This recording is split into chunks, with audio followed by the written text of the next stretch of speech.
All right, I'm gonna try to keep this to an hour, if not a little bit less, because I'm not in that great of a mood. So yesterday I put up the what's the name of that video? Uh Romance your age and validate your opinion. And I was really proud of the video because for such a long time I had wanted to address this thing people do of trying to use how old someone is to basically make what they have to say seem like it's invalid. Now, after I put this video up, Bader, who was a pretty frequent, I guess, commentator on my channel, we've known each other for 6, 7, 8, 9 months, makes a joke about, the magic romance year where this woman will descend from the skies and it'll make all the dozens of chicks that turned you down seem like it was worth it.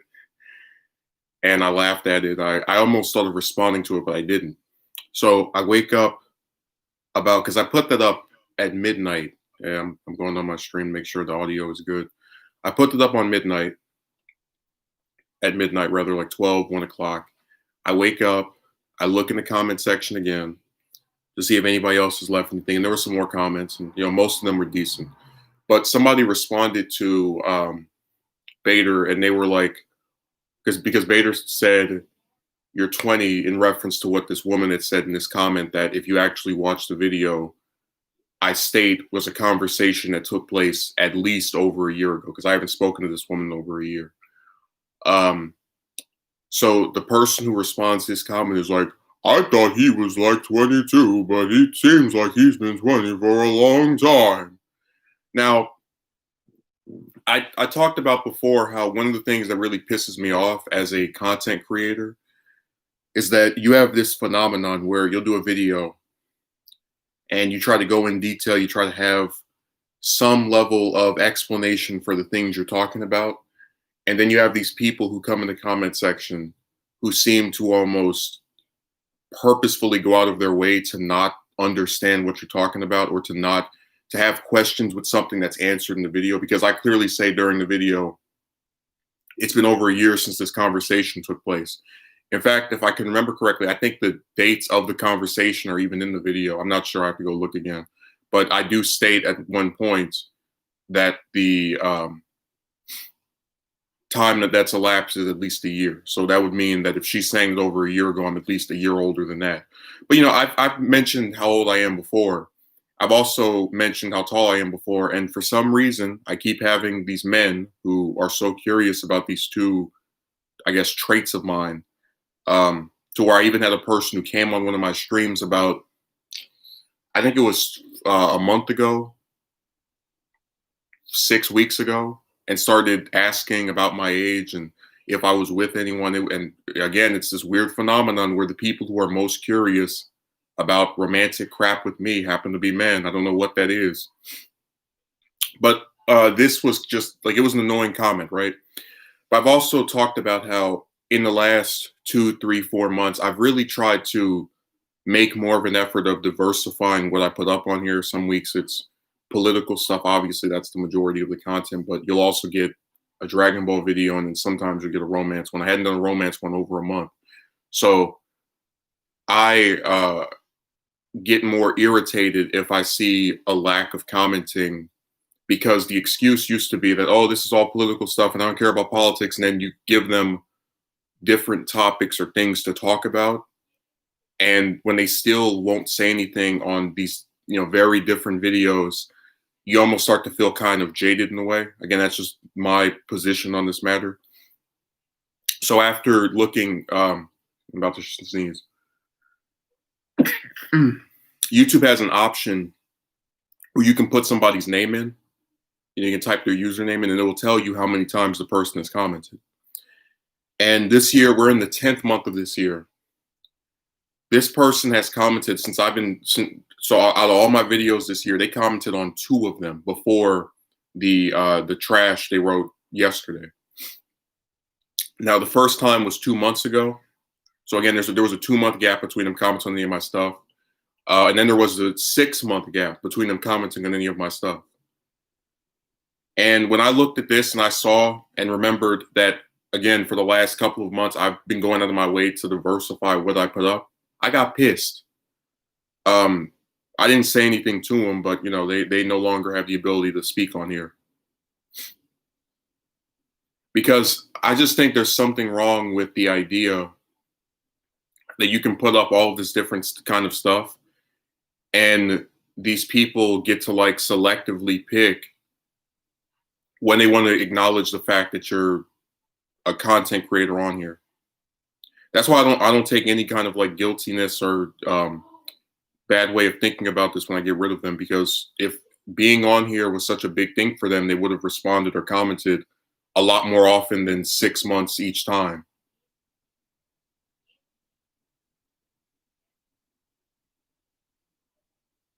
This is just a wacky website. But let me also say this. I have been on YouTube since for 12 years.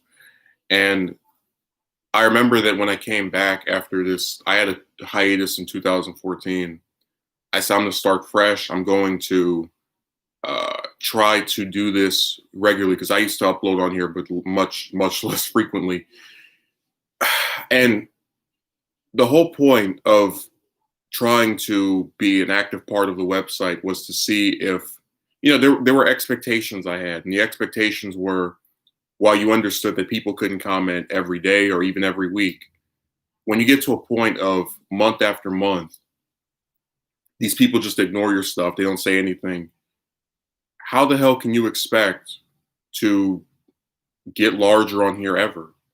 Because a lot of the people who have increased in audiences that I've watched have people who are consistent with thumbing their stuff up, with commenting, and I just didn't see where I was asking for much. But I was just thinking about that incident yesterday because it was a minor thing in the grand scheme of stuff. Again, it was a person who, it's a really strange phenomenon where the people who tend to piss me off the most on here are the people I've seen the least. So if I have like a subscriber that gets on my nerves, usually it's someone I've barely seen, but it also happens with some of the ones that are more recurring. I talked about a couple of months ago having a user who, in the span of 2 weeks, went from saying I was one of their favorite YouTubers to making a video accusing me of being gay. And I realized when it came to that, and then when it came to the thing yesterday, and then when we had the user who, uh, because I wouldn't read their comments, instead of just not commenting or going and doing something else, decided to spend a grand total of a week, almost every single day, comment on my video. Can you see my comment? Can you see my comments? I realized this has been the year of the atrocious, ridiculous subscriber. And it's really jarring because for as long as I can remember, as someone who's done this stuff actively now for 5 years, I have never had a single year where there was just these like really weird, strange interactions with people who supposedly or purportedly like my crap.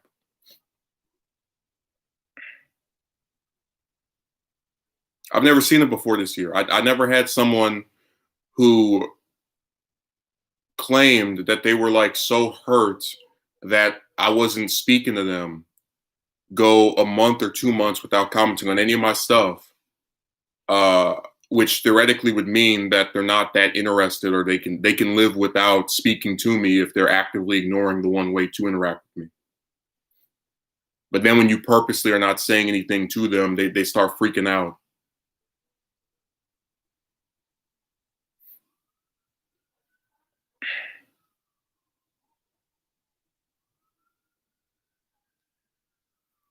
I think there's something wrong with the people on here. I truly believe, and it makes sense because it's been readily known that you don't even have to have a computer to get online. You can have a cell phone, which costs considerably less.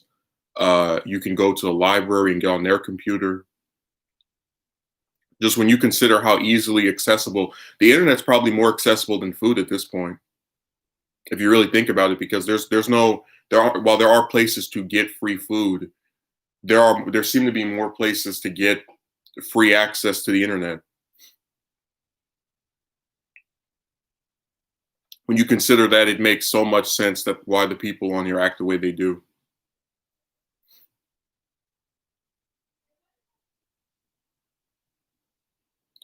Now, I did this video, or this stream rather, a couple of weeks ago. It was called "Why Are Men So Obsessed with?" And I put my first name because I've never had these kind of interactions with chicks. I've never had a woman who I was ignoring, you know, not saying anything about, but just not saying anything to, sit there for a whole week, spamming a bunch of comments on my stuff until I responded because they were actively disrupting or trying to screw up my stream.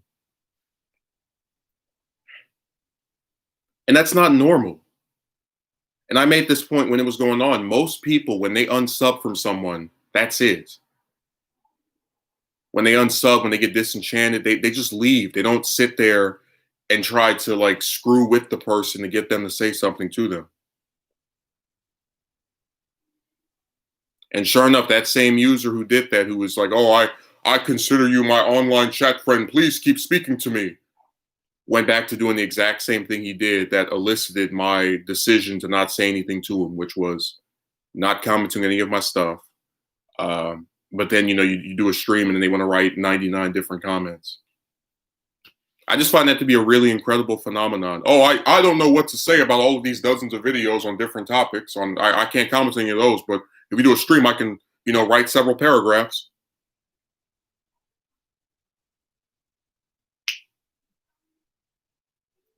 Well, that's because a lot of stuff online is based off of real life interactions. But my point I was making was, it seems as if every degenerate, weird type of behavior you can think of is on here.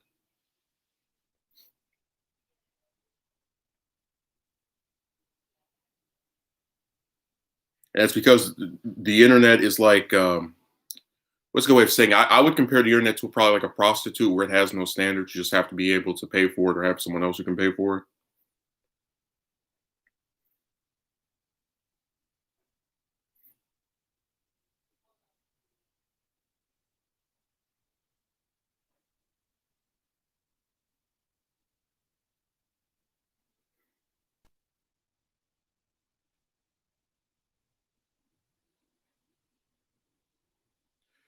But me and Beta were having a conversation a couple of, I think it was last week, and he was talking about how, because he's someone who watches a whole bunch of people. He watches Jim Cornette. He watches, I think it's New Japan Wrestling. Like these different wrestling promotions, and then some political guys as well. Just a whole bunch of people, wide spectrum of individuals on this website. And he was talking. He actually opinioned or opined that I had one of the weirdest comment sections he had seen, because there was a seemingly surplus of people. Yeah, I'm getting my words messed up today. Who would show up and they'll talk about something that has nothing to do with the video. If you put up a video, if you do a stream, they say something that has nothing to do with the stream, and they ask like weird questions. And he was here for the person who was asking about how old I was, which should be more obvious than the recipe to apple pie. It's just it was really nice to see someone else kind of get what kind of creepy stuff is going on here.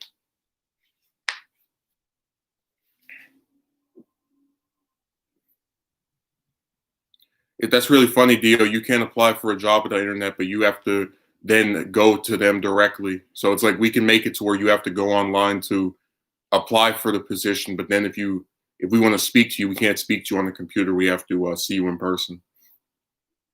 As you wear this Optimus Prime mask over your face and can't even shake hands with the people. That's all very appealing.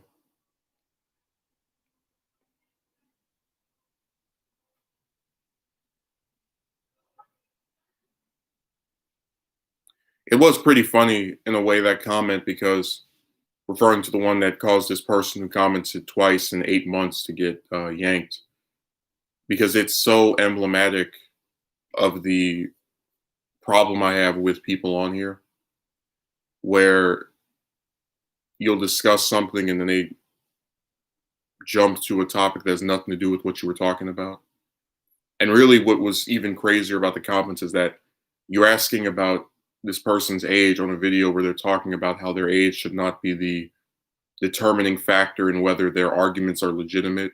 So you're literally doing what they themselves are preaching against. It's kind of like if I made a video where I said we need to end violence, and in the comment section you threaten to kill somebody. It just the point of contention just flies right over their head. It's really incredible.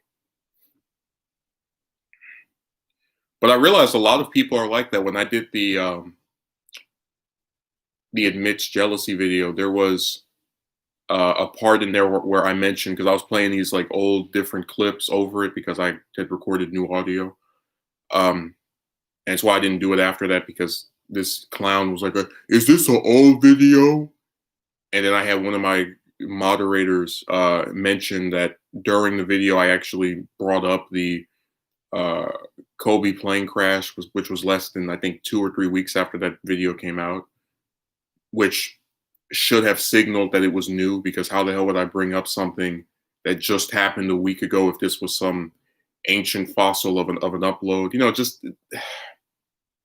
like I said, the people on this site, they ask dumb things, they say ridiculous things, and you're just supposed to put up with it.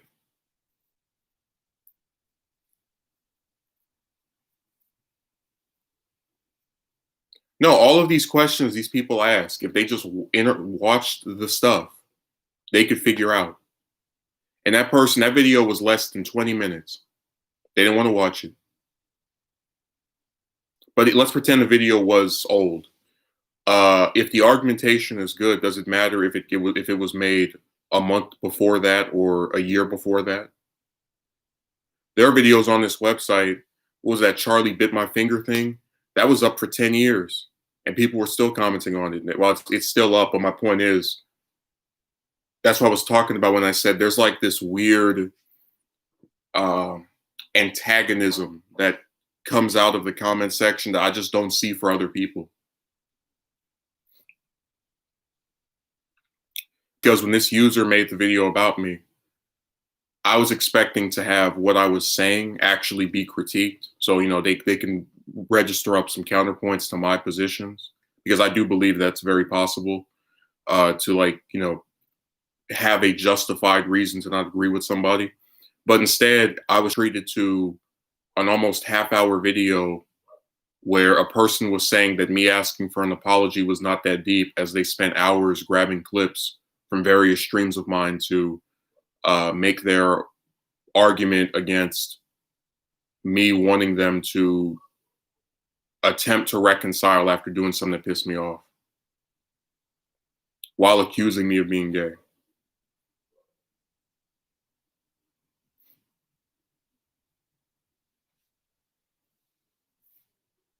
It could have been 1 minute and people would be clueless. Well, the same thing happened when I did the Why Don't Approach upload, where you had clowns in the comment section saying, "I thought he was going to say the reason he doesn't talk to them anymore is because he found out he was homosexual." I was like, well, if that was true, why would it take 12 minutes for me to say that? Like, what sense does that make? If the reason for that was because of this magic change in sexuality, why would it take what was going on 25% of an hour for me to come to that conclusion? But still, you had about 4 or 5 people that said that crap. And the thing is, when I looked at the fact that the video had, what was it, 500, 600, 700 comments, but there's only this number of people saying it, that's how you know that's a weird thing that people have. Because the majority of people who are watching this are responding to the points being made. And you're talking about what you thought was going to be in it before you actually saw it. That should tell you something.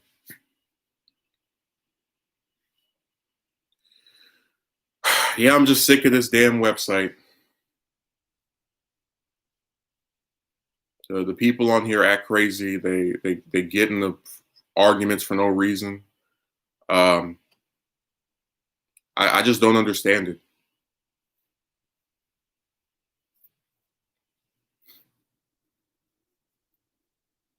I don't know. It just seems like this year I've had the weirdest time with YouTube, like out of all of them.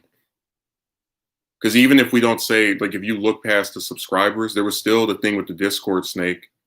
Megumi, imagine if I knew let's say your real name is Megumi, right? And I've heard your voice, and you have a channel where your first name is Megumi. And let's say Megumi is one of the most common names ever. How creepy would I be if I typed your name in on Google, not Google, on YouTube, and then spent hours looking for you until I heard I recognized your voice. I don't know what you look like. I don't know what your last name is, which is on your channel in this hypothetical. So all I have is your first name and your voice, and I just surf the whole website until like no one thinks that's creepy.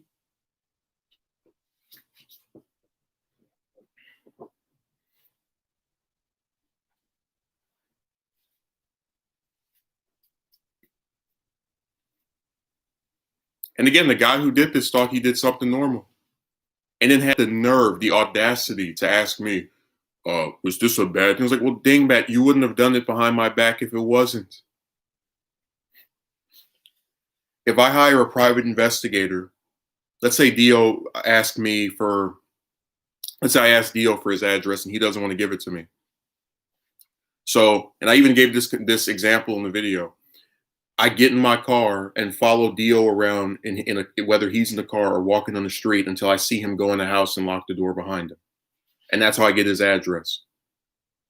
You know, it's like certain stuff you do, is wrong or is otherwise not going to be pleasantly received by the person you're doing it to.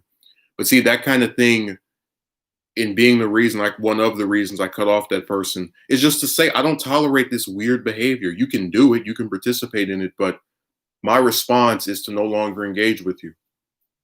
Because if I did, that would be me justifying creepiness. Hold on a second, somebody's calling me.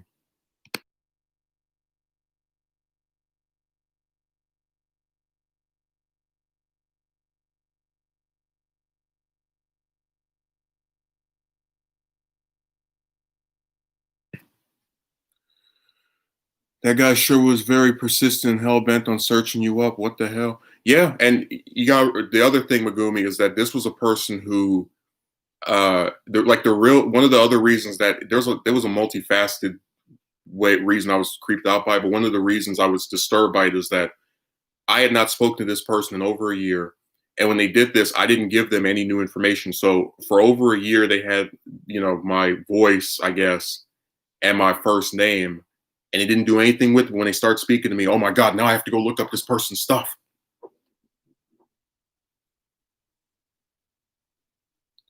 So they just sat on this information, and only when you speak to them a second time do they decide I'm going to go and be crazy and weird. And again, they knew what they were doing was wrong because they apparently didn't know that when you have your subscriptions public and you subscribe to somebody, YouTube notifies that person of you subscribing to them, which is how I found out they did it. You wouldn't have to go, and it's just common sense. You wouldn't have to go behind someone's back to do that if you didn't think it was weird yourself or something underhanded or not what the person wants.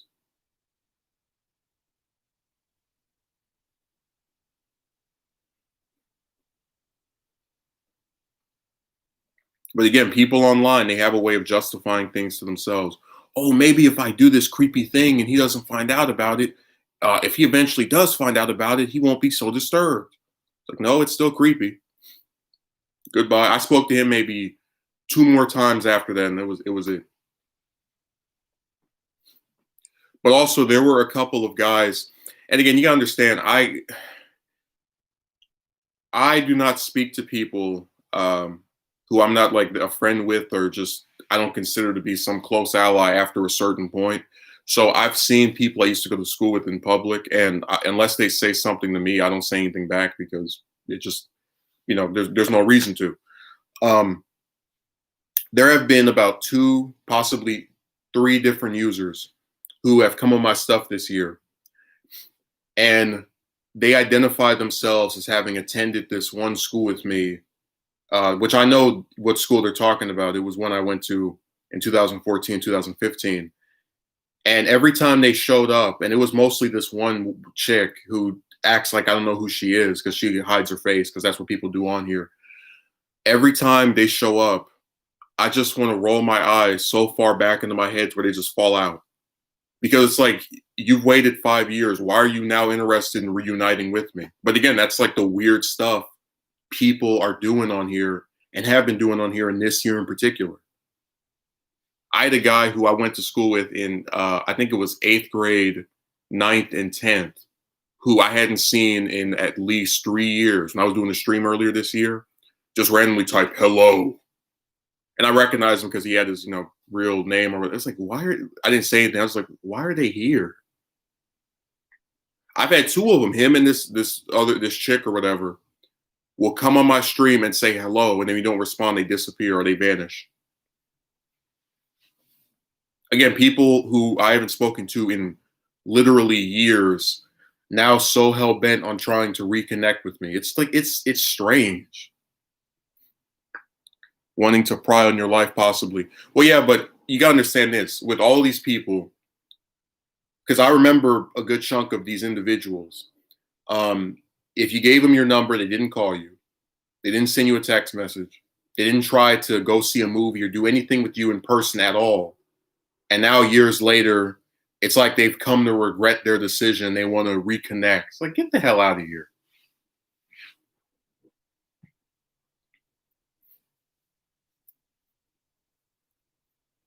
Like, it's weird. Yeah, Megumi thought what I was saying before I typed it. People like that are weird. Also, the reason I didn't put the Gohan versus Raditz fight in that video is because I didn't really consider it to be a fight, since it's literally Gohan hits Raditz, Raditz punches him down, and that's it. It's like this little, like, they don't really trade blows. They just punch each other once each. And it's part of that Goku and Piccolo versus Raditz fight. So that's the reason I didn't add it. Again, it's a good moment. It's the first time we know that he's different or stronger than he looks. But I didn't think it was a fight. Or I didn't classify it as one.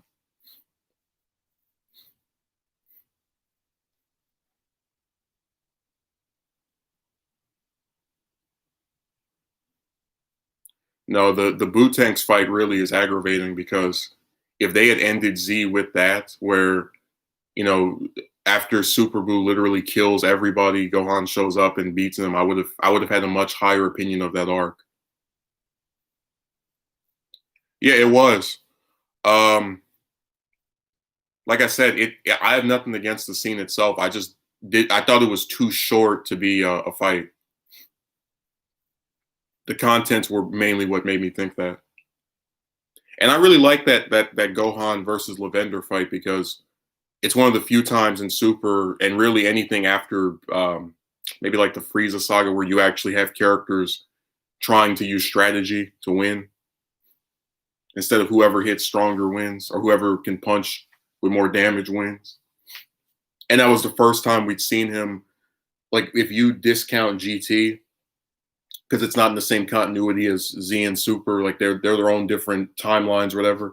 That's the first time we actually saw Gohan fight one-on-one.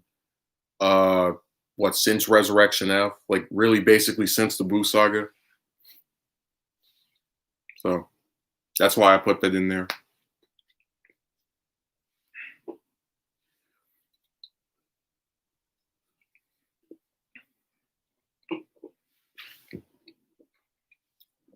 Oh yeah, Megumi.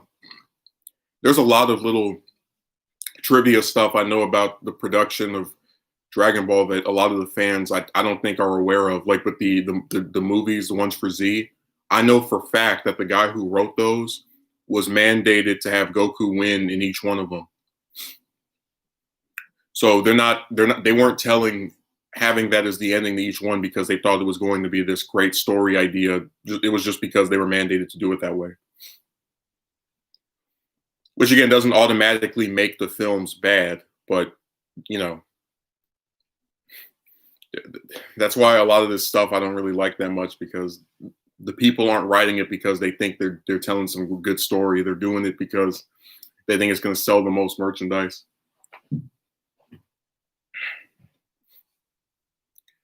Remember, if Dragon Ball is in the title, it's automatically a great series that has no flaws. Yeah, Megumi, I'm telling you, when Super was airing, that was when I made the conscious decision not to talk to to Dragon Ball fans anymore because I was so tired of every single arc or season. I would say, here's what I liked, here's what I didn't like, here's why it just doesn't work for me. And they would find a way to justify and or excuse all of it. Like the Future Trunks arc has literally the worst ending of any arc in the entire series. This morbid, screwed up, backwards conclusion that still hasn't been resolved years after it ended. And the fans were actually telling me, no, this is good because it's original. It's like, listen, if every arc ends with the main villain being defeated after all the characters have trained and, brought up their powers and whatnot, and they all go to some house and eat a bunch of food, I would much prefer to see that 30 times over this amazing original conclusion because that at least feels earned. This ending was a slap in the face to the last 20 episodes of that show.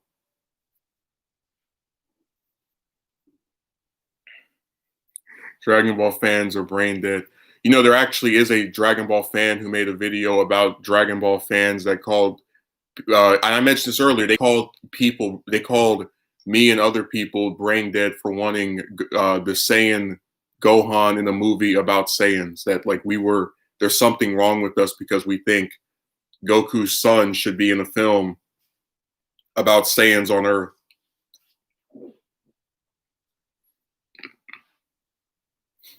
It's really, like I said, that the funniest part of that person saying that is literally out of the 4 kids between Goku and Vegeta, Gohan's the only one that's not in that movie. Like we could have just want him to have a cameo or a little small 2-minute scene. Oh my God. No, after the Cell saga, it went downhill.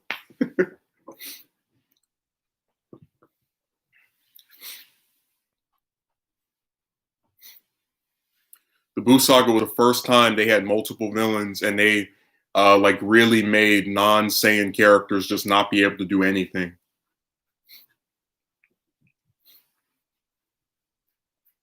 Like the seeds of that were laid in the Cell saga, but it really manifested there.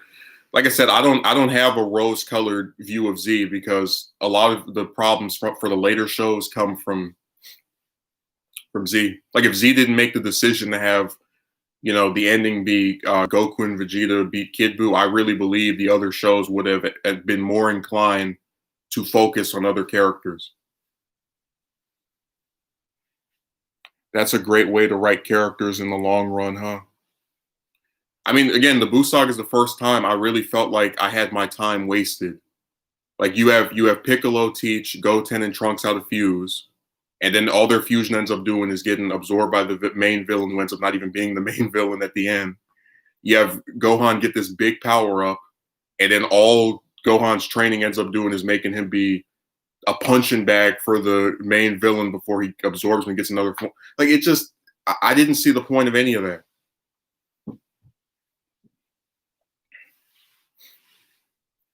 Seriously, most of the time you're watching the Buu saga, they're wasting your time.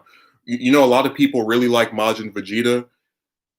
There are 2 things that show did later that ruin the whole point of Majin Vegeta, where it's supposed to be this power up that makes him not care about his family, but then he secretly does. He has this big redemption that he blows up to beat Buu. One, that they have him not actually kill Fat Buu, meaning his self-destruct was literally the same thing as Chaozu's self-destruct.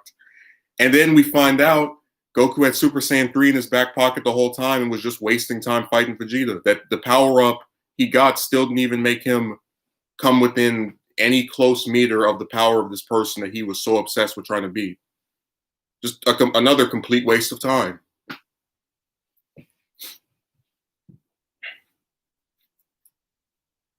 Like I said, I could do a whole 5, 6, 7 videos on why the Buu saga is just... It has some really nice parts of it, but I think it doesn't work.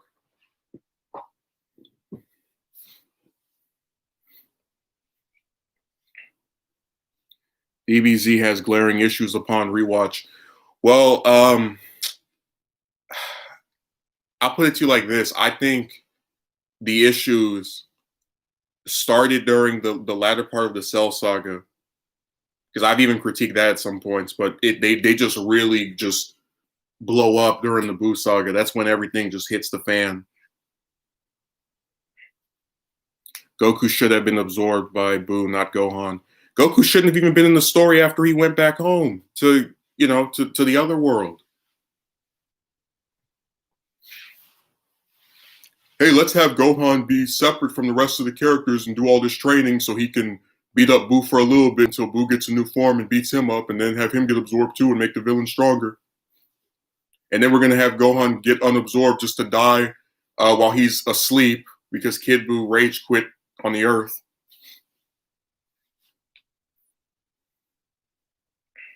Oh, we know that if you saw what happens in that new chapter that's coming out in a few days, we know he's the dumb trusting person. People on Twitter were crying so much. Somebody sent Toyotaro a tweet saying, "You're the worst manga artist in history." Now I can make a case as to why the Baby Saga is better than the Buu Saga. That'll drive all the fans crazy. I'm like, well, at least with Baby, they outright tell you this is Goku's time to shine, and they have one villain who gets focused on from the start to the end. They don't go the main villain's Fat Buu, and then the main villain's Super Buu, and then the main villain's Kid Buu, and then the villain actually has personality and a motivation to be evil, unlike Super Buu and Kid Buu. I'll tell you, the worst arcs of Dragon Ball are the ones where the villain blows up the planet and kills everybody for no reason. Like Resurrection F as a story, having Frieza just blow up the whole planet and kill off a bunch of characters that we didn't even see any of anyway. It's just dumb. You can tell that's an edgy writer. Because before the Buu Saga, certain characters just wouldn't die. Like non-combatant characters, you didn't see them get killed because it was understood that the people in harm's way are the ones that can actually fight.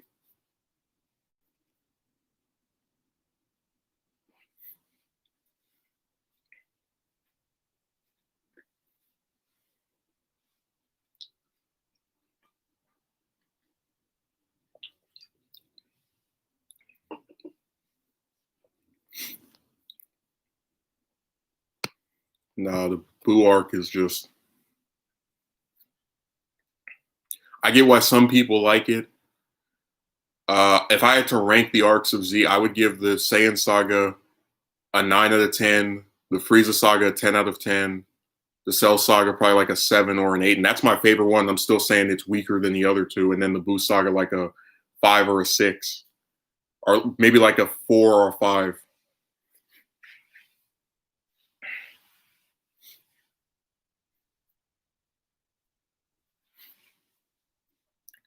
It's funny that people are like, "Oh my God, 17 is so powerful," and then you find out that 17 literally died 3 times off screen. Like he literally is the character that got ignored the longest that they're propping up now. He died when Cell blew up. He either died when Super Buu used the human extinction attack, or when Kid Buu blew up the planet, and then we know he died when Frieza blew up the planet.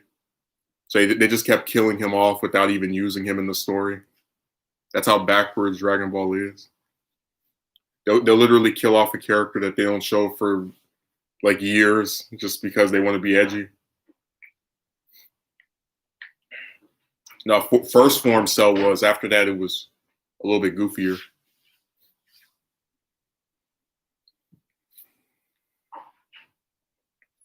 No, it's just funny that people rag on the human characters, and then you find out that pretty much any character that's not basically all the characters that are regular fighters have all died in Super at least 3 times.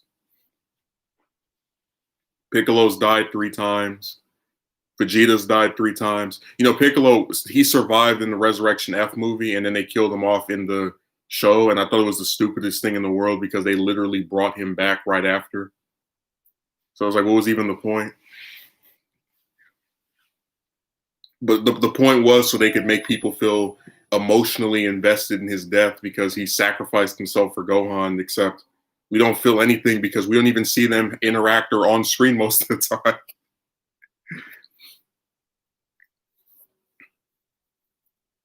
No, that's stupid. I was actually pointing out that in Super, if you count all the different timeline not timelines, all of the universes getting erased, and then when Frieza blows up the planets, that means the only characters that's actually lived through all of Super are Goku, Gohan, Bulma, Tien, Krillin, and then the different like Beerus, Whis, and then the different angels, and that's about it. Super's the first show where Krillin doesn't die. That's the only credit I can give it. He's like the only character Super handled better than GT, just for that one fact alone, and they do use him more often.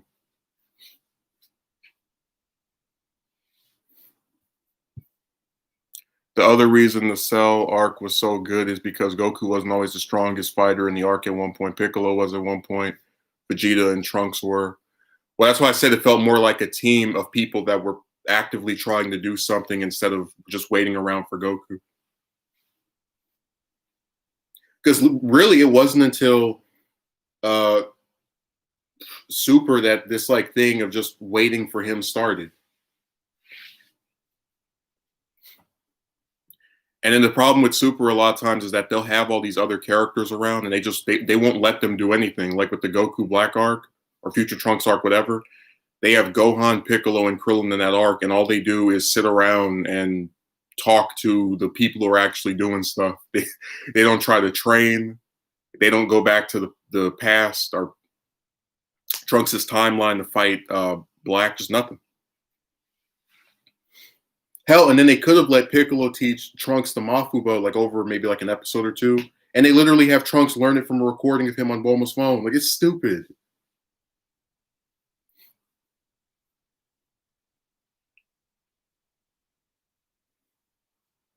Like I said, I like Goku Black as a villain, but that arc starts off really decent and then it just keeps lowering down and down. Same thing with the Moro arc. When I do the review of that arc, whenever it ends, if it ends this year or next year or in 2022 or whatever, because it's just dragging its feet, I'm gonna go chapter by chapter explaining how this was good, how this was bad, and you're just gonna see the decline. Because I'll start off really positive, like, oh, it was so cool when this happened, and then they revealed this, and then they revealed that. Just progressively drop.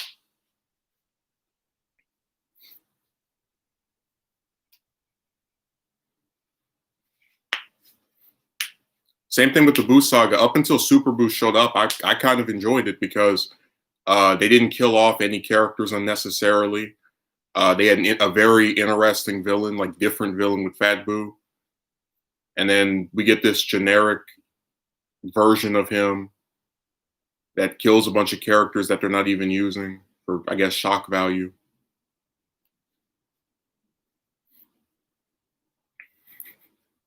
That's why I said you could tell during the Boo saga, Toriyama didn't even care anymore. Because that's the only arc in the whole series other than Frieza where all the characters just die for like no reason.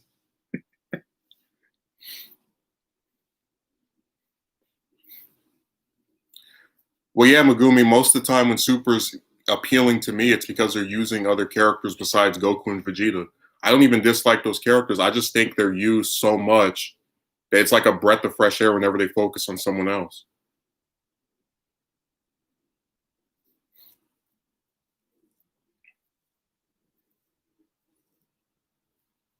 I don't know what's wrong with the writers of this show.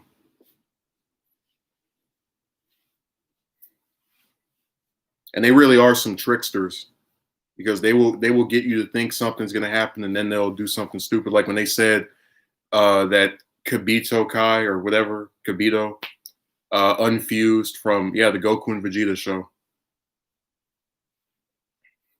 And then it's like you choose to have a co-star with Goku that we've already seen develop entirely over Z. Like at least with GT, Pan still only actually is a character in that pretty much. Vegeta literally is like his whole role in Super is let me get a new form. People think I'm stronger, and I get beat up by the villain and make Goku look cooler. That's why one guy said he's the Robin to Goku's Batman. He's his sidekick. All he does is follow him around. Even when the story should be about Vegeta, it still finds a way to like shift back to Goku. It's like, oh, here's Vegeta's son that he now likes after opposing him for most of the Cell Saga. I can't wait to see their relationship get focused on. Oh, Goku's gonna be in this too. Oh, okay. Or you're at least gonna use Gohan, the character who is the present counterpart of his mentor that he actually knew for most of his life. No, we're just gonna have him eat some ice cream with him and then wave goodbye after everything is over. Will always be in his shadow. It's like at least Gohan, even though they don't focus on him anymore, at least he got to beat a main villain. They're like people were saying if they have Gohan as a main character again, he's just gonna have a retread of his plot from Z. That's literally what they're doing with Vegeta.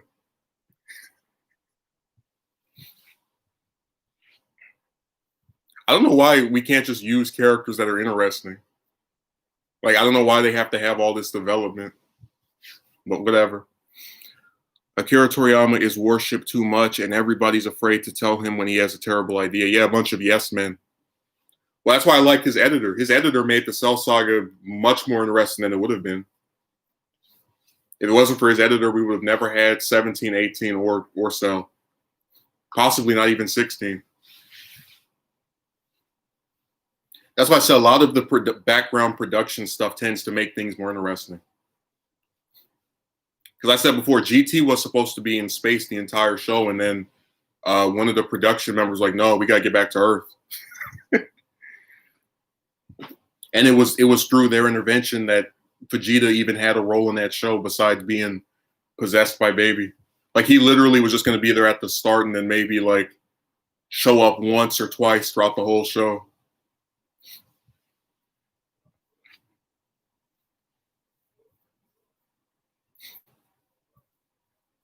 So a lot of those people that like put their foot down do end up making some decent changes.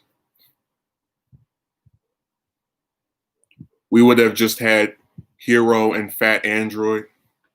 Oh, Jiro and the Fat, yeah, and 19.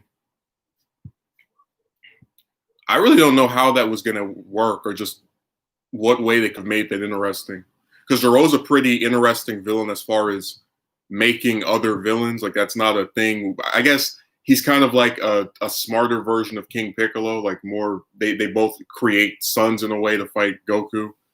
But I just don't know how they would have had that last for as long as it ended up being. Like if it was just the two of them.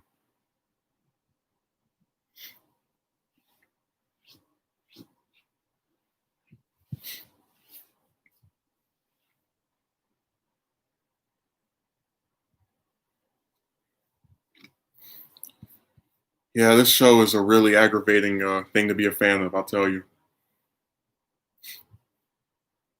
You know, somebody said what's even more pathetic is that we get a new chapter of Super every month, and we got a Marvel. They compared the MCU to Dragon Ball, and they said in the MCU, characters that nobody gave a damn about get like multiple films to develop, and I guess win the attention of people who never would have known they existed, like with the Guardians of the Galaxy. And then we get a new chapter of Super every month, and it's the same thing most of the time, just Goku and Vegeta. Like we get way more entries in Super, but then they like still won't focus on anyone else. Because remember, that's one of the things I gave them credit for at the movies. I said, as bad as that is, it makes sense because with a movie you have to make every minute count. But when you're doing a show and you can't focus on anyone except these two characters, it's like you're just a crappy writer.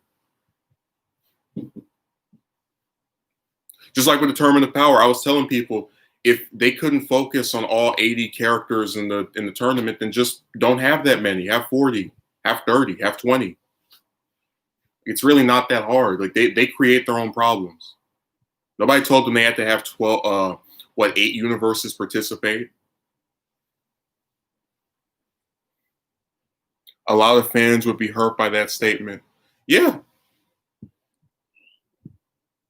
Think about it. Nobody knew comic book fans knew who Thanos was before Infinity War, but people largely became introduced to that character through the films. I sure as hell didn't hear anybody talking about the Infinity Gauntlet before that.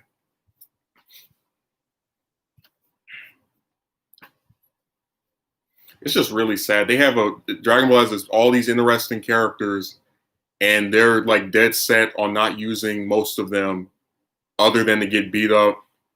And then when they use the two like that they think are the most interesting, they have them do the exact same crap in every arc. Like this one guy said, "I'm glad they don't use the older characters because if you're not developing them, you shouldn't use them." Like, how are they developing Goku and Vegeta? Goku is still the idiot he was in episode 1 of Super that he was in episode 131. Except now he can change his hair into a few more different colors. And with Vegeta, they literally took his character from Z and then regressed it. And now they're like, yeah, you like this. They still could have done something different with them if they hadn't beat Moro, but they didn't even want to do that. I wish they would just admit this isn't about like actually making the characters progress. They just have two that they want to suck off and screw the rest of the cast.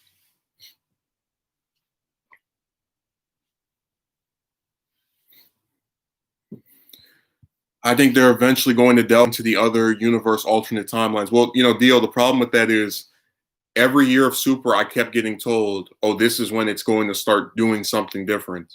When that Universe 6 tournament happened, and they had Piccolo and Boo on the poster, I was like, "Oh my god, yes! We're going to see them have their like fights for the first time in years." And then Boo doesn't have a fight, and then Piccolo has a fight where he gets cheated against winning, and then they won't even let him have a rematch. Vegeta says, "Step aside, Pickle Ho," and then pushes him to the side. Ever since then, I knew that this show was just dead set on obsessing over those two characters.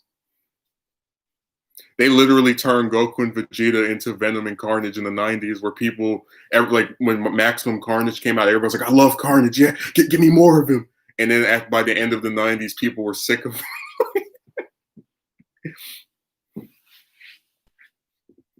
Also, I don't like Universe 6 Saiyans. I like Kaba and Kefla, and outside of that, you can throw the rest in the trash. I still don't like them more than the ones we already had. So I don't know to get the point of it. And then apparently the writers didn't like him because we had Kaba for 3 arcs, and they only used him once in between both tournaments for that baseball episode. After trying to make up this whole thing of how Vegeta was gonna be his new mentor and cared about him, and we only see them interact twice in the whole show, or 3 times. That's why I said you can tell Super was written with like no plan on any. Like the only thing that was planned out was the last arc, Determine the Power. Outside of that, they were just writing by the seat of their. And we know that's true because they were going to have Jiren and Goku fight during the remember the exhibition match where it was Gohan, Buu, and Goku versus like different people from what was that that Wolf Planet, Wolf Universe, and they were going to have Jiren fight Goku, and then he got replaced by Topo. So we know they write it episode by episode, which is a damn shame.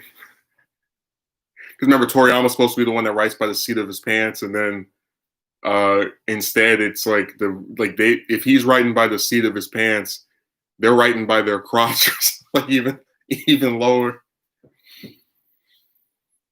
Oh damn.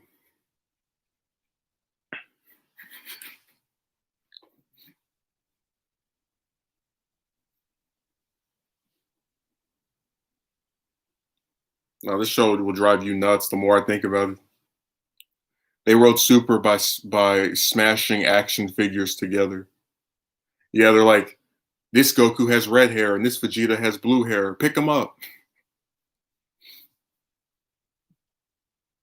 This Goku looks like Mary Jane. This Vegeta looks like Bulma. Pick them up.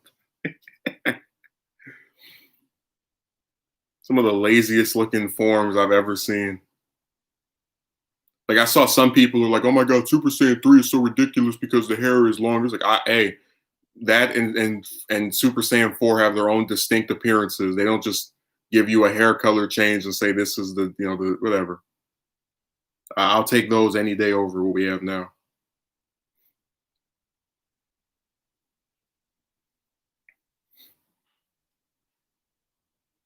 And I remember they made Whis into the Dragon Balls. He can revive people, and then he can. What was the other thing he does? He can bring them back from the dead, and he can reverse time. So now they don't even need the Dragon Balls because he can just bring people back.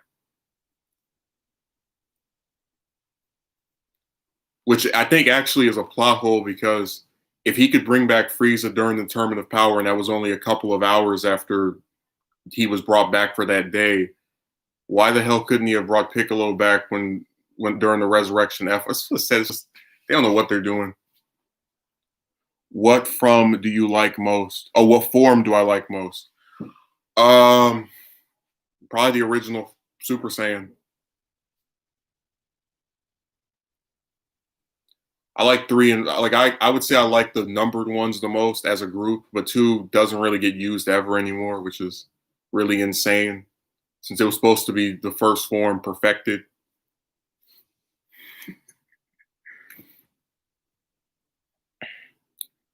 Cell Saga was the last time where being super jacked was at a disadvantage. And Cell Saga was the last time I actually enjoyed this damn show. Like other than the baby saga, I was like, yeah, this is time to walk away.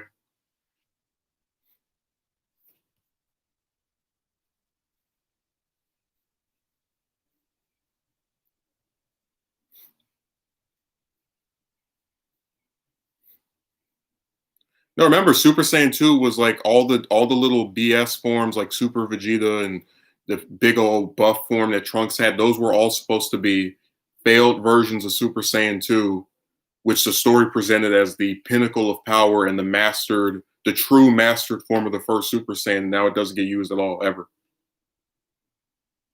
Like I can't think of one time it's been used after like I know it was used once in GT, it was used once in Super, and I think it was used twice during the Boo saga.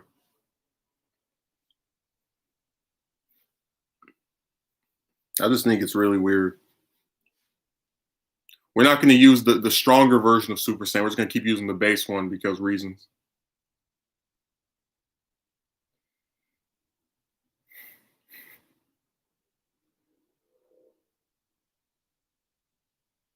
No, this show is crazy. I don't even understand the writers.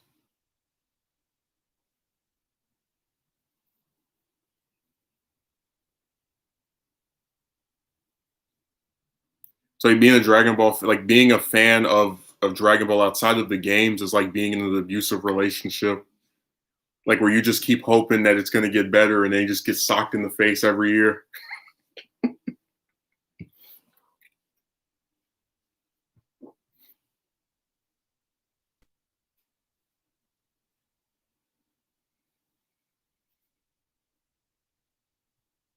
I mean, this show is just they don't even care. They just like put anything on screen.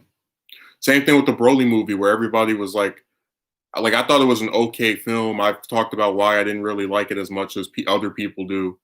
But I saw people who were like, "This is the greatest Dragon Ball film ever. This was one of the most amazing stories." Like, look, it looks nice. The story is, well, it's not as great as people like to say it is. Like, I'm supposed to believe this character was born with this low class Saiyan was born with powers that rival the gods. Because remember when Broly was introduced in Z, we had already seen multiple Saiyans that could go Super Saiyan. So it wasn't this thing that like was out of the realm of possibility for the characters. It's just hard for me to believe this character that doesn't train, it's never faced any adversity after being a baby, is able to fight on the level of gods. I just like people were saying Jiren was a Mary Sue. Like bro, it's like the more they make characters stronger to like compete with the gods or with Goku and Vegeta, the more ridiculous it is.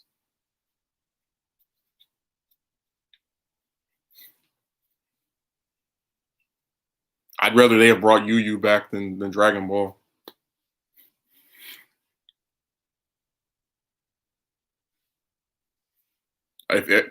Provided that they don't suck off the same two characters, like they actually use the whole cast. That's another thing. When that tournament of power was over and people were like, everybody was given at least a fight. I'm like, listen, you promoted the Universe 7 team as being the central focus, and then you still found a way to not give Tien a fight. Yeah, Broly and Super. Uh, and I'm supposed to believe they did a decent job with all the characters. Like if you're a writer and you can't use 10 characters well, or in what was it, 50 episodes, you're a crappy writer. You're literally telling me you can't give 10 people something to do in what is that, 6, 7, 8 hours?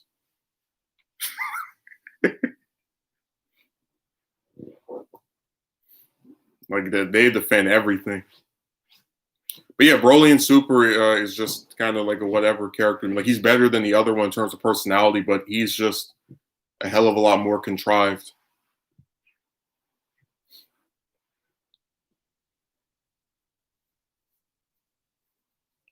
Also, there was funny because people were saying that due to the fact that Broly was on what was it, Vampa for 40 years or 30 plus years, he actually is going to be in the next 40-year-old version of the movie. I was like, I don't know why they couldn't have just had that green chick have met him years ago. That would have quelled that conspiracy.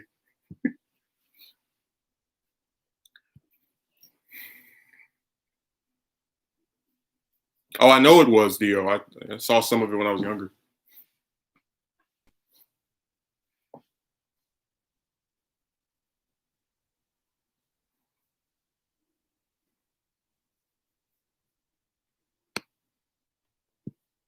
Yeah, it's just a really sad, like all these modern, it seems like anything that's been going on for 10, 20, 30 years just gets crappy. Like it just gets worse, even if it's still good.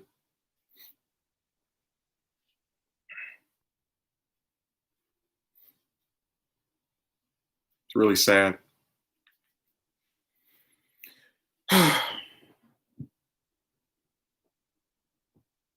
And again, people will always throw money at this stuff. Like when I was saying that fighters game had like only a couple of characters, you had people who were defending that. And I was even pointing out that I just had certain characters I wanted that I thought were pretty basic. Like, I wanted them to put Kid Gohan in there. And people were like, instead of another form of Gohan, give me this character. I was like, but you guys were fine with them putting Super Saiyan Goku in there, Super Saiyan God, Super Saiyan Goku in there, the blue-haired one, Kid Goku in there, base form Goku in there. Like, how the hell can you have, what is it, 4 or 5 different versions of Goku and Vegeta? But if I want a third version of Gohan, which is typical for games because he's one of the few characters that we actually see get bigger, like I'm asking for too much. Broly has virgin rage, source of his strength. I've never had vagina. I don't know why they had him on some stupid desolate planet. Like I don't know why it'd been really nice if they at least had him have just some friends before meeting these people. Because they really write him like he's a teenager when he's a grown man. Imagine being 40 or 39 or whatever, and then your dad is like, you will listen to me. Okay, Dad. And then you just put your head down. So many variations of Goku. And then people still wanted more. Give us Super Saiyan 4 Goku, which I wouldn't have had a problem with because that is one of the distinct, like, I would rather have Super Saiyan 4 Goku than base Goku. Because again, it at least looks different. Oh, I forgot about Ultra Instinct Goku. So that's at least 5 versions of Goku. Yeah, 6. How many Vegetas were there? At least 3. And they wanted more. They're like, give me Majin Vegeta. Give me Royal Blue Vegeta. It's like, Jesus Christ.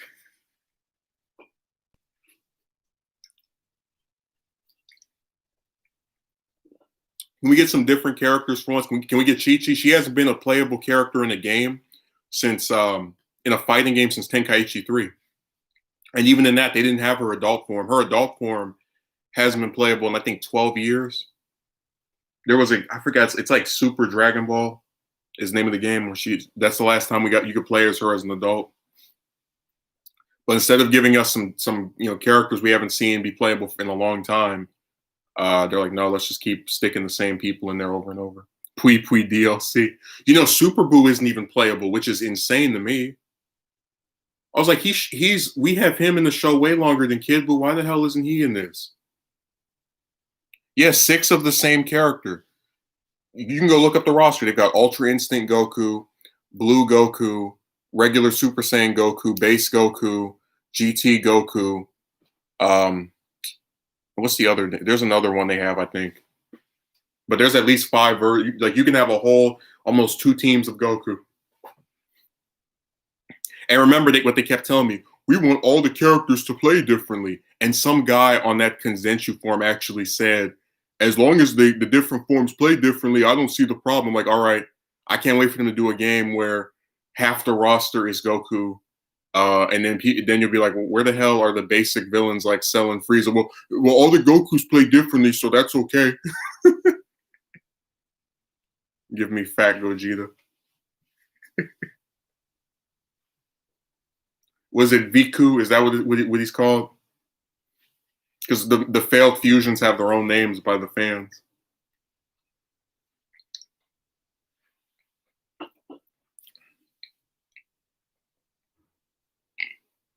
It's crazy. We're just now getting all of the Universe 7 team. They just put Roshi in there. Because Roshi was a really basic character in all the fighting games up until then. Like not having him in there is stupid. Not having Hercule in there is stupid. Just there's a lot. And then it's like you're going to start putting GT stuff in here. Where the hell is Baby? Like if you did a list of the top 5 characters people remember from GT, it would be Goku, whether it's Super Saiyan 4 regular, then Super Saiyan 4 Vegeta, then Baby, then Super 17, then Omega Shenron. And since you're putting, GT stuff in here, why the hell are they not there? Android 21 replaced Super Boo. Well, they need to bring him back. That was really dumb.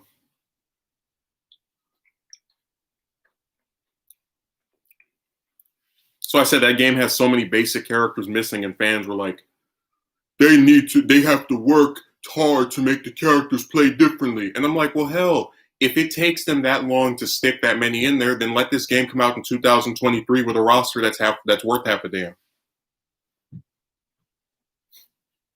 Remember, this is what they do with these modern games. They give you some BS roster, and then they stick most of them on DLC. Like, if I buy Xuniverse 2 right now, I won't even have half the game because they've just been spending 4 years sticking more stuff onto it. Wouldn't it have been way better if they had Xuniverse 2 out for maybe 2-3 years and they put like maybe 10 more characters in it? Because they've added over 30. And then then they put out Xuniverse 3 this year or next year, and then the roster, it like has like 20, 30, 40 new characters, all these different, like all that DLC, they just keep adding the part 2. Wouldn't it have been way better if for the 3rd game, that's when they start adding all that stuff?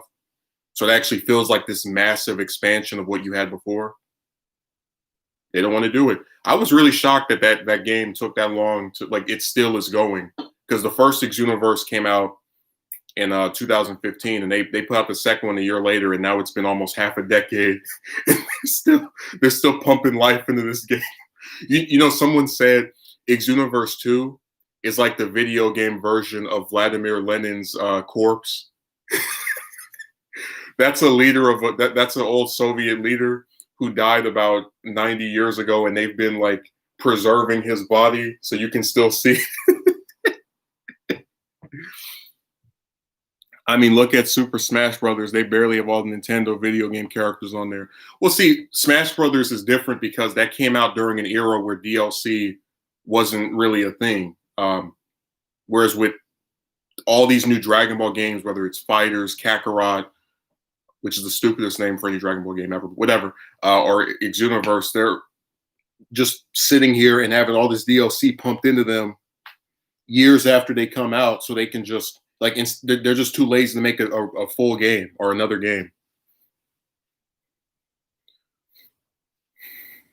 Of course, they make the other characters locked behind the paywall. Yeah, that's why I said it's a scam. They give you a few characters, and then if you like with the Xenoverse, not Xenoverse 2, with fighters, literally almost half the goddamn roster you have to go buy. Like nobody thinks there's something wrong with that. Like every time I go look at the fans, they're like, "Oh, I can't wait to see what character is going to be put in it." It's like you're not upset over the fact that they want you to spend more money to buy the other half of this game's roster. No, okay, all right. And with the Xenoverse 2, they've had almost a dozen DLC expansions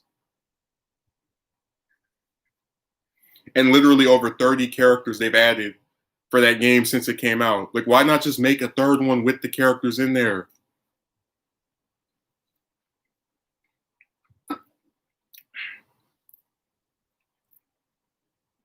I didn't buy it either, Dio, because I was like, you guys are putting a few characters in here, and I have to buy another console to play this game. To hell with it. And then if I buy it now, I got to go download a bunch of DLC. I learned my lesson with Fable 3. Well, I hope you learn your lesson with Fighters as well, because that game is going to be around. That game is going to be like a corpse that just keeps getting reanimated. That game is going to come back more times than Jason.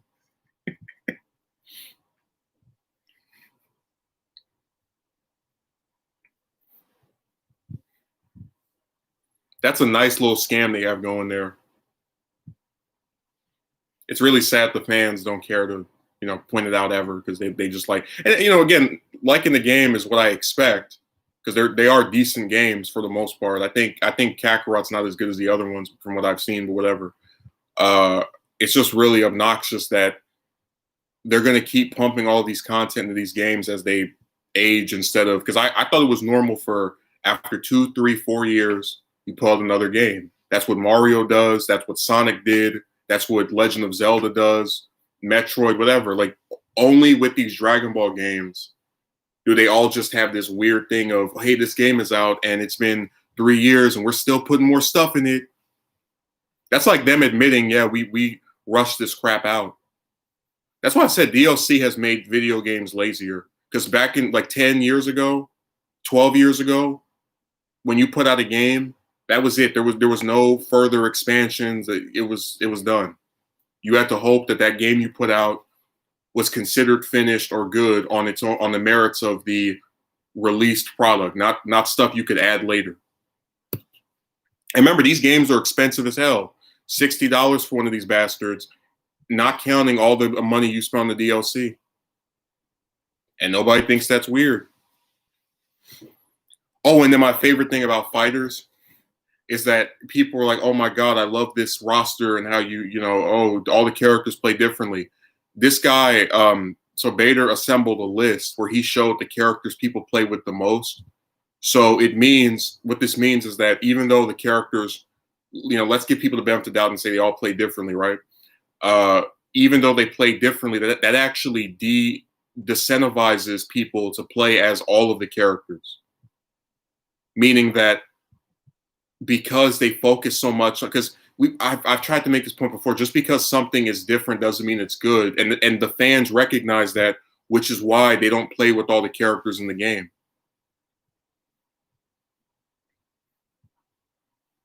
It's very not just Dragon Ball. I've just noticed it more with them because I pay more attention to their stuff. Um, like I said, before the last maybe 5, 6 years, when somebody put out a Dragon Ball game, that was it. Rage and Blast came out. They put out a second one with more characters, and then that was it. Was some of that one game for the Kinect when that came out? That was it. When Origins came out, that was it. They made a second one, and then that was it. There was no talk of here's an expansion pack with 5 more characters. No, they did it already. It's called the finished product. These people spend 500 on. Oh, don't get me started on that. I do agree with DLC making gaming very lazy in general, even though it does have its moments. Like I said, this doesn't mean the games suck. They're just not finished. Microtransactions at its core. Yeah, they're trying to see how much money they can get out of you. It's just like with Marvel vs. Capcom 3. That game came out and then a bunch of other people rushed to get it. And then like what, 6, 7, 8 months later, they put out Ultimate Marvel versus Capcom, and they had like 10 more characters and more. And I was like, what the hell was that?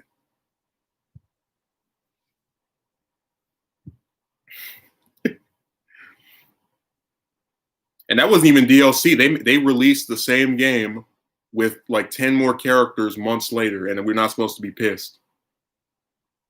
Oh, but you can get a discount if you bought the first. Like, but it doesn't matter. You sold this game to us as a finished product just for that to be revealed to be a lie or to not be. It's not like they put that game out 4 years later as the fourth one. It's the same game with more content that they callously and deliberately waited to keep us from getting, so we would get the lesser version of it.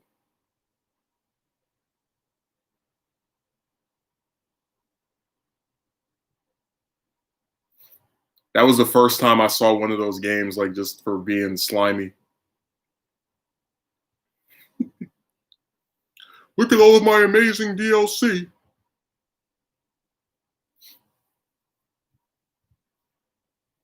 Look at how great this game is. This game that we have to put 30 updates to.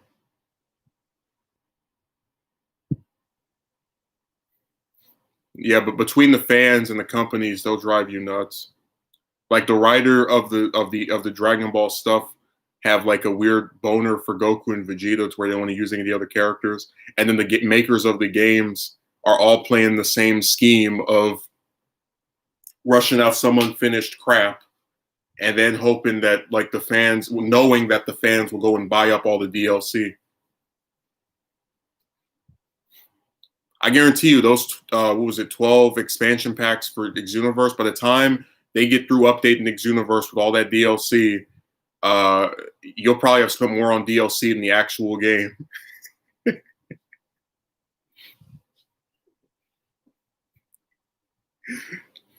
Imagine they actually do Xenoverse 3 and then it's only like 5 more characters.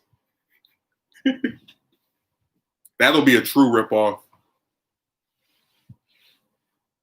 I told you when Fighters came out, that game had the worst roster I have ever seen for a fighting game ever. Like based off of some show or cartoon, or like, it was the worst. And then now it's actually pretty decent, but it's not decent because these people sat back and listened to criticism of the fans. The fans were trying to tell me that I was like demanding a bunch of characters that play the same without even asking me what number I wanted. They just accused me of something to satisfy their own biases because they knew that that roster was much smaller than anything we'd been given before. Imagine if you could do that with homework, do 50% of it and turn the rest a year later or 6 months later. It's like this, that's what gets on my nerves. We're critiquing these people because it's their damn job to put out a satisfying product. And the fans are like, they don't want to criticize any of it. They just eat it up.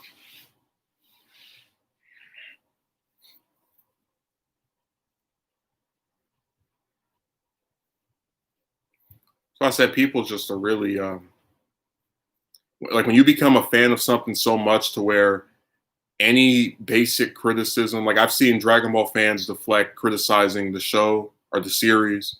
I've seen them deflect criticizing the like DLC aspect of the games. You just can't win with these people. They will find a way to like jump and dodge and do the rest of that. Capcom got hammered for Street Fighter X Tekken.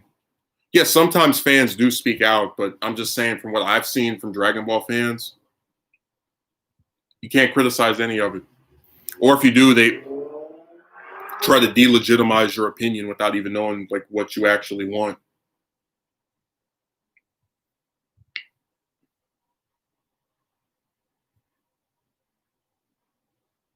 It's really sad because whether someone agrees with my opinion or not, I do try to give some facts behind what I'm talking about, and to have people, completely run over that, it's really pathetic.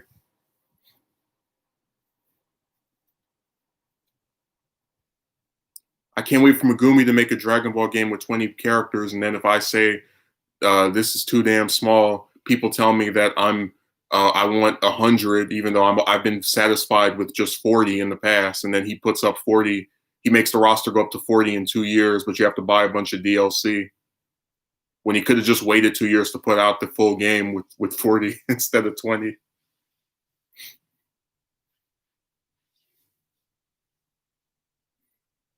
It was even bad for a DBZ roster considering Budokai 3. Like it was just trash. It was a bad roster. It didn't mean the game sucked, but it meant the roster was bad. A good game can have a bad roster or character. Like I was talking about with Kakarot. It's like you have Vegito playable who's only in like what 5, 6, 7 episodes of Z, but then Krillin's not playable who's in the whole damn show. Like it's just stupid stuff like that.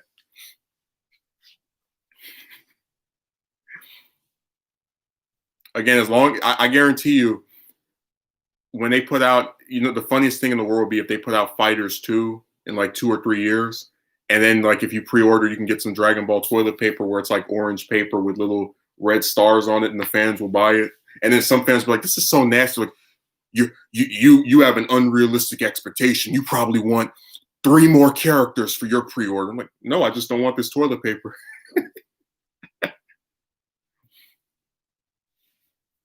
They always find a way to juck and jive. Even the Super Nintendo games had better rosters. Well, yeah, because they weren't rushing their stuff out. They were actually concerned with having a decent amount of characters for you to play with. And, unfortunately, the way things are now, they know they can have, like, that game could have had 10 characters and people would have still said they all play differently. So what's the problem? And then, tried to make it seem like any critique was just us being unfair and unreasonable. Because that's how fans are of stuff now. They just, even if you say you like the game, you enjoyed the game, which I did, uh, no critique is valid ever.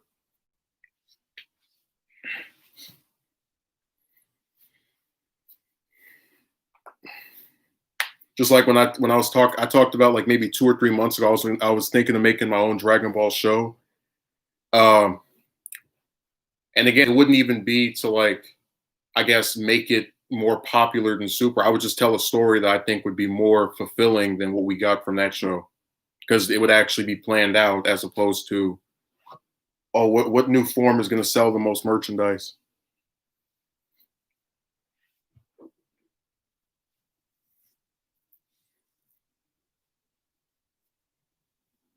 Yeah, it just seems like people get away with being lazy now. Like even people whose job it is to put out something competent, they get all the excuses ran in the world for them.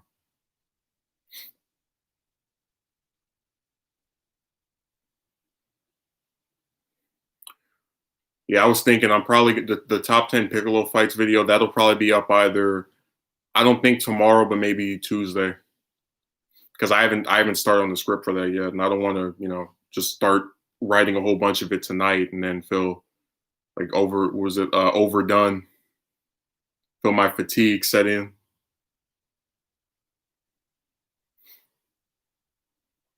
So I'll try to get to that tonight.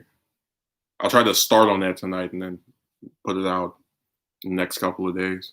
Oh, Megumi, did you like the new romance video about how you have to wait until you're 30 before you can legitimately criticize chicks or have like a problem with this stuff?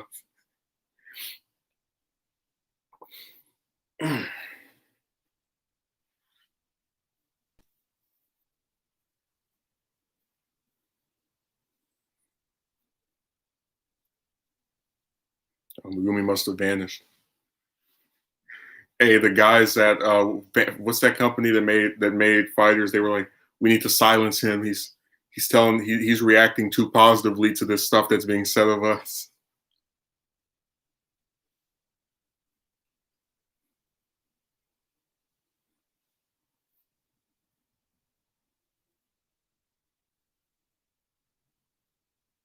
I don't know if Dio liked the video. I got 11 people, nobody saying anything.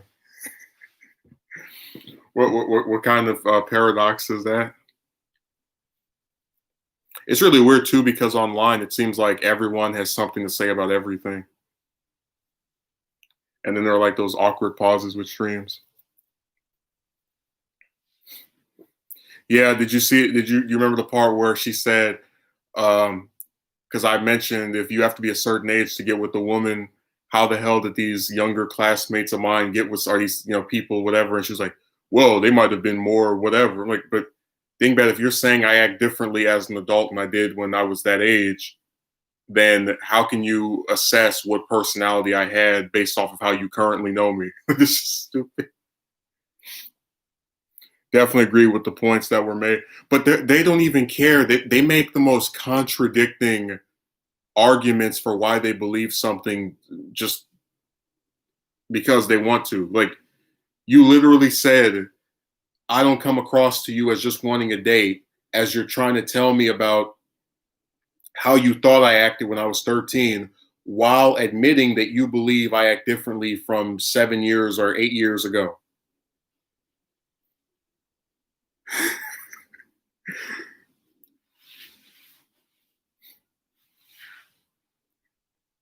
I told you, these people are just the most obnoxious. Like I said in that how romance dehumanizes men video. If I ever killed myself, it would be because I decided people online and people in person just suck so hard that I don't want to be around you anymore. Like you're too dumb for my intellect. That's what I would say there. Yeah, I'd rather not breathe the same air as you.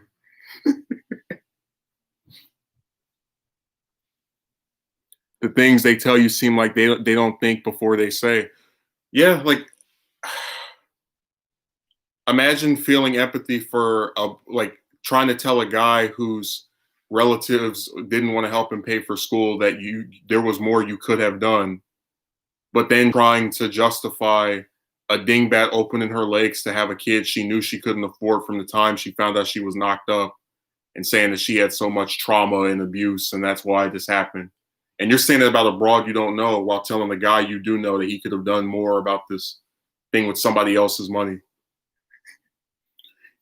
If your parents didn't want to help you pay for school, you should have put a gun to their head. Just, oh.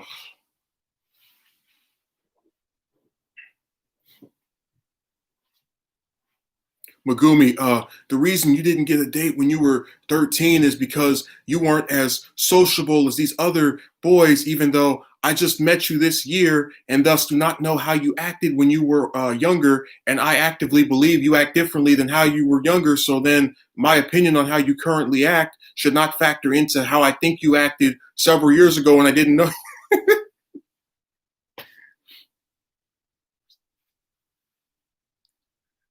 I told you they have no answers or explanations for this stuff.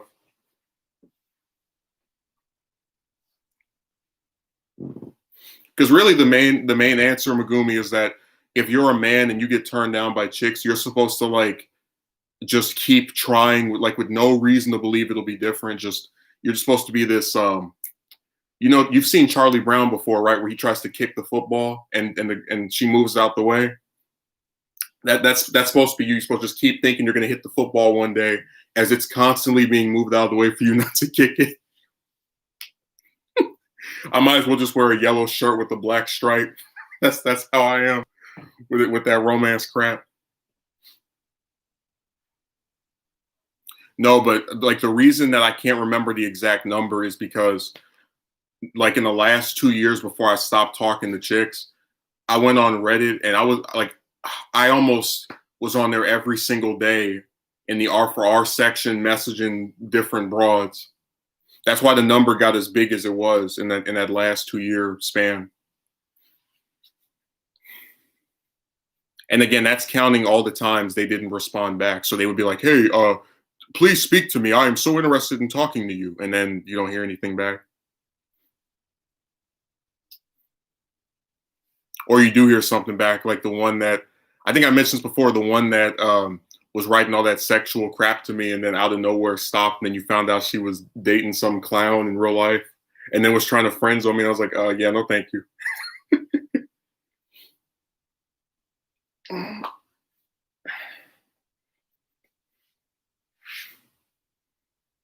So many of them do that. It's not even remotely funny. Yeah, I just don't like with them. They really have me scratching my head because I don't like just as a person, like forget being a man who's tired of the chicks, just as an individual, I don't understand what the point of doing the stuff that they do does for them. Like, if you have a broad who says she wants to spank you and put you in her lap and all this trash, and then she so easily can go from saying that to, oh, I want to just be friends after she meets a man in person. Why would that remotely be something you'd be interested in? Because remember, you met her when she was trying to do all this sexual crap, and now that she's being supposedly satisfied by another partner, why the hell would you want to talk to her in some platonic runner-up, first loser type of way? I don't get where they would think that would be beneficial for you as a person. But that's why I said the friend zone is really um, nasty, because it's them acknowledging that you have characteristics or qualities that they like, but you're not good enough. Like, they don't want to satisfy you in the way that they want to satisfy you while also trying to get satisfaction from you. So like their peak satisfaction is talking to you, but they don't want to do something that also like that you want in return.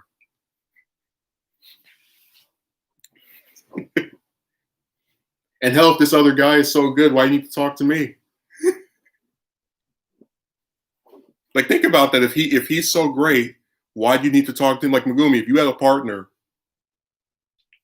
and you enjoy speaking to her, you enjoy being around her, obviously the sexual crap is there. Why do you need to speak to another woman? Especially one that you knew harbored some feelings for you at one point. Why would what would be the point of talking to that person? Because aren't you getting the full package from your partner? So I said these chicks run a really devious game. They want your personality without your feelings attached to it. Yeah, they want you to satisfy them while not satisfying you.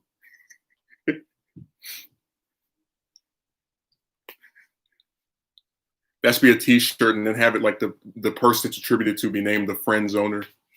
I want you to satisfy my needs without satisfying yours.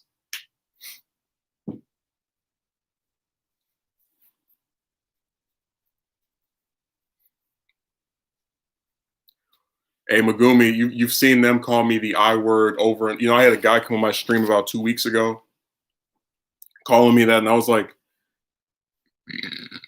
it's always really funny when a group I don't talk to, that I don't interact with, somehow can claim me and say I'm part of their team. Because that group, my biggest problem with them, outside of the perception of them, because it's very negative, is that all they do is talk about chicks. Like, I don't want to do that. I have multiple things I'm interested in.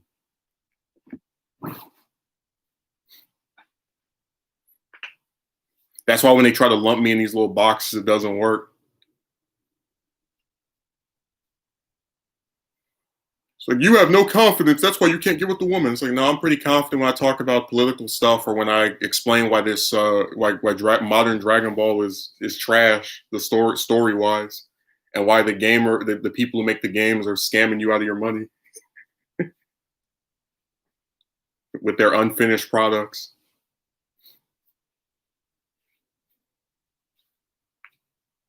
You have no skill sets outside of being able to speak, which I would think speaking actually is a skill. That's why we have motivational speakers. They're saying that as I do a show where I write it, draw it, and edit it, like do everything other than all the voices. It's like, what kind of Twilight Zone is that? You're able to do all this other stuff, and then people keep telling you about what you need to do and what you don't have, and like. And remember, most of the people online calling me ugly are supposedly straight men.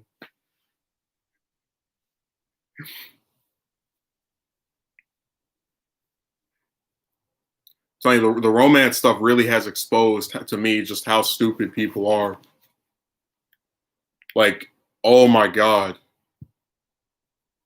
They are teetering on, like that brain dead comment that guy said about that movie. That's what we need to use for them. Like, they just say random stuff. They don't even care.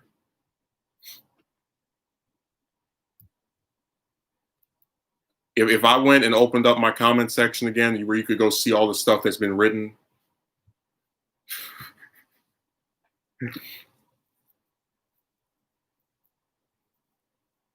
But like I said, the chick stuff, like, I don't know what it is, but it makes people act Like they just they say underhanded stuff they wouldn't normally say. Because when I would do the political videos, I never had anybody say I was going to blow up a building or shoot up a school or do any of this domestic terrorism crap uh, at all. Same thing with Dragon Ball. Like only when you talk about chicks are you now suddenly supposed to be a bad person. And like I said, I want to do a video where I take all the different men, different serial killers, um, dictators, people that are considered evil, and show that they never had a problem getting with the broad. Because it be like who you are does not matter because there's been such a wide spectrum of guys who've been able to get with chicks, including ones that objectively or are horrible people. Like there, I can't wait to do that video, and you're gonna have somebody that actually will tell me I'm worse than Ted Bundy, which is what they were trying to make me seem like. Like think about this: all you do when you do a romance video is articulate why you are upset that you didn't get dates. You don't say you're gonna stab somebody or rape someone or do any like. All you do is just explain why you're upset by something, and that's supposed to be like a red flag of your future terroristic behavior. Like it's weird.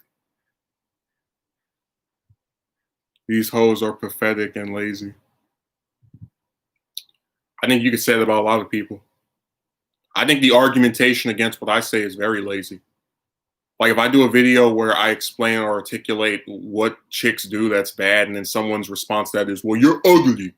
You know, I don't get where that dismisses any of the points I've made. Just like if I do a video and somebody says you're gay, it doesn't erase any of the conclusions or arguments that are made on my part. But again, this is not about them trying to win an argument. They just have to grandstand and talk about what kind of character they think I have to feel better about not having me agree with them. Like, oh, this person doesn't come to the same conclusion because they're evil.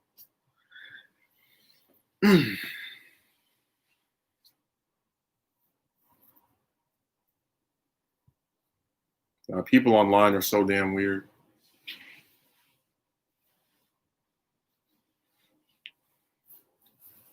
But Megumi, you have to give me credit. I do a whole bunch of different stuff that has nothing to do with broads. Because I'm more than a person who wants to get with the woman. I'm multi-layered. I'm complex.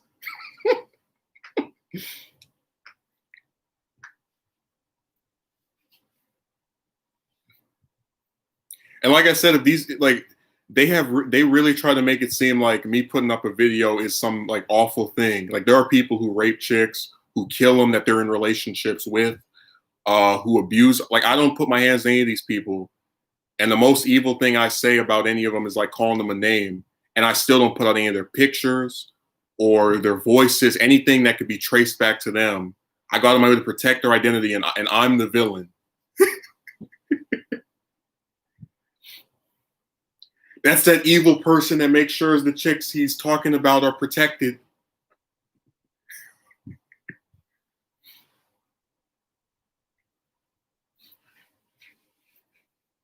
Now, Megumi, when you come on here, you don't get credit for anything. Like, would you say that editing takes some skills, that drawing takes some skills, that writing your own show takes some skills? You'll never see anybody give me credit for that.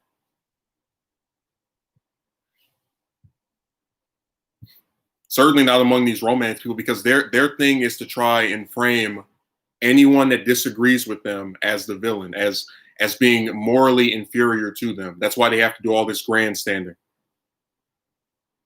Yeah, same thing with listen, when Ramirez died 7 years ago, the first controversy I ever got into online happened where I had his groupies come on my video and say I should die instead of him and all that trash. And when he was in court, he had a bunch of them salivating at the mouth. Ooh, I love this man that killed 10 people. Like how do some of you support a person like that, but then you want to tell me about what I need to do to be attractive to chicks? There's actually something, if I was physically attractive to them, that I could do that's going to make me like morally they don't have morals. No gender as a what's the way of saying this? Just like how men don't have morals and they'll get with any kind of woman, chicks don't care if they think a guy is attractive enough. They don't care if he slit somebody's throat for no reason.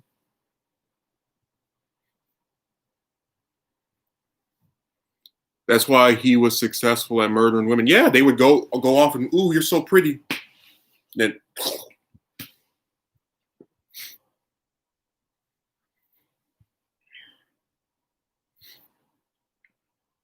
I live in the twilight zone. Like they can find 99 flaws in me, and then they'll have people who actually kill and rape other people. There was a, you know what? I wasn't going to include this.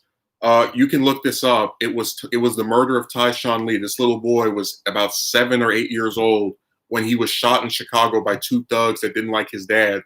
So they went to jail after they were found out. And guess what happened to one of the thugs? He got bailed out. And not by some random millionaire person, but by his girlfriend. A girlfriend who had no problem with not only being the girlfriend of a man who murdered a baby because he didn't like the dad, but also was fine with a man who went to jail for doing something completely barbaric and violent. And you want to tell me about the moral character of women and the kind of person I need to be to get out of here. If it has a clit, we'll defend it. Yeah.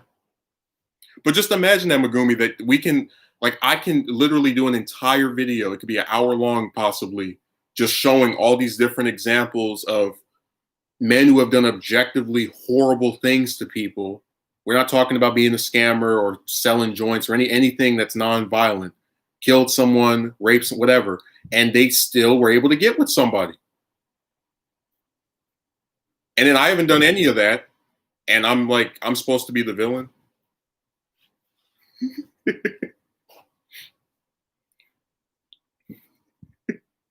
How does that work?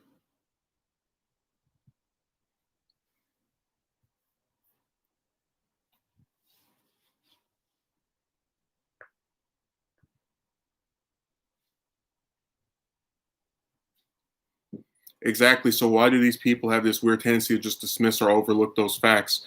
Not only do they dismiss and overlook those facts, they try. Listen, there is a thing about trying to make being with a woman seem as if it's a way to tell if a person is objectively good or not, and that when you're not with one, they use that to make you seem as if you're inferior, that you're objectively a bad person, that you have these characteristics that are so horrible that no woman ever want to get with you. But then they get with men who sometimes they're completely aware, do evil things, they don't care.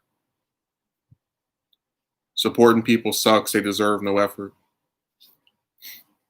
They just want you to have a bigger wallet so they can steal it. Well, that's why I said a lot of the people on here have actually basically admitted they think all women are gold diggers, because when they come on here and talk about somebody's broke, they're insinuating to you that you have to have a certain amount of money to get with a broad, even though how the hell do poor people procreate if you need to be rich or well off to get with the bimp?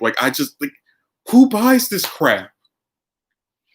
They do. They're trying to get somebody to believe it.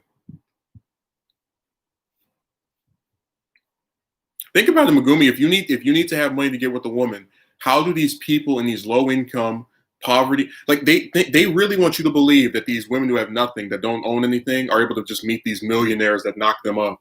No, it doesn't work that way. And you never. But it goes back to double standard. I guarantee you've never seen a man who turned down a woman because she wasn't rich enough for him. I guarantee you. But you have to be have six figures to get with a woman, man. Maybe like a big actress or something, but outside of that, no. There've actually been chicks who own more than men that will still screw them if they think they're hot enough. Someone did a social study where women were looking over a dude being a pedophile because he was 6 foot. Yeah. There was a married couple that they abducted. I forgot her name, but she was found in 2009.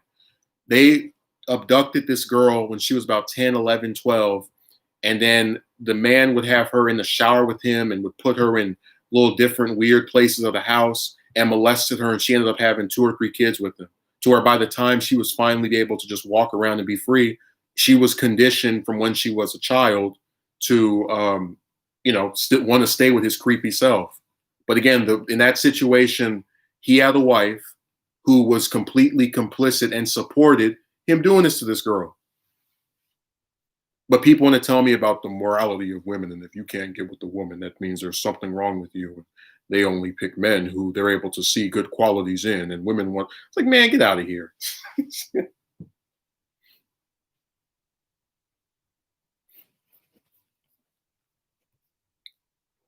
like every bad person you can think of has been able to get some.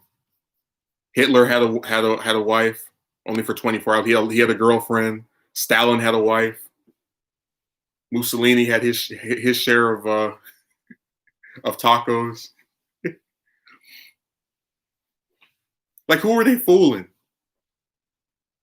I still can't go over the person that was like, because you like politics, you can't get with someone. I was like, yes, that we know that none of the political commentators are married, none of the politicians are married. Like, who buys this crap?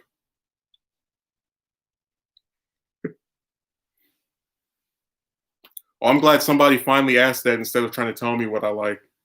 Because they love doing that. They're like, oh, you probably want, some idiot actually selling my videos. You approach women that are above your league, and then they've never seen any of the ones that I've approached, what they look like, who they are, nothing. I like ones that don't waste my time, that are to the point. What ends up happening is with the ones I spend the most time talking to, usually they act that way at the start, and then toward the end they start playing the mind games. So they're upfront about what they want early on, and then after that they switch on you, try to get you hooked. But those were dictators; they had power. Hell, the serial killers don't have power, and they still have been married. Look at BTK; he was married for 30 years.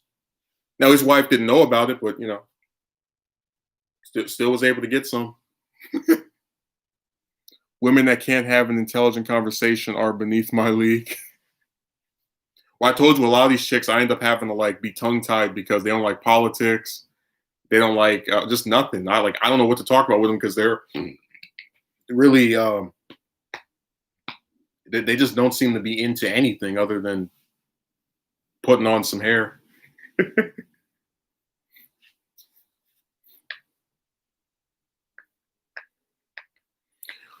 But I think I've discussed enough. We're going on to a 2-hour thing. I don't want to make this that long. So thanks, Dio. Thanks, Megumi. I appreciate it. I'll try to put up the Piccolo video on Tuesday. Again, it'll definitely be up this week at the latest, because I still want to do that Halloween video, the romance one, where about that woman that I terrified so much she didn't want me to hear her voice. So thanks for showing up. And remember, I am the villain, not the rapists, drug dealers, child molesters, serial killers, or terrorists. I'm the true demonic character because I do videos people don't like.